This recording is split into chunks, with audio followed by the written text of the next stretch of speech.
funny thing about it, I never played the game. Get out of here. No, I was always in trouble. I was bad, man. I had to learn. I had to learn the hard way. You know, my uncle was very, on my case. You know, he was my father figure in my life. So, you know, if you didn't have grades, you didn't play basketball. You know, so I could have been the best player in middle school, but nobody knew because I never played in middle school. So in middle school, you know, playing AAU basketball and then, you know, learning the process of saying, hey, you know, if you ain't got grades, you can't play basketball.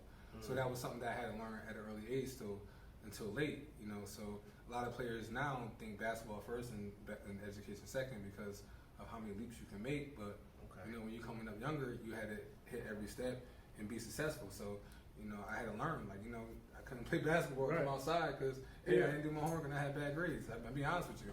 I had to learn it, and then you know, it kind of grew me to, you know, taking school seriously. You know, getting your grades and talking to your teachers and understand that that's life. Like, you know, you got to put the work in because you could have played technically because, you know, by certain levels, but your own loved one saying you can't play because I see better in you and I wish you to do better.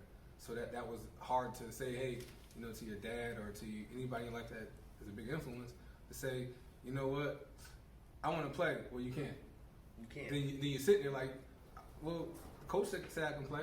You know, my AAU coach, I'm playing AAU, I'm good. But then they're like, no, I'm not letting you play because you got to take your school seriously. Because when you go into high school and then you want to go to college, you can't go because you ain't got no grades. Like that's disappointment. You know, so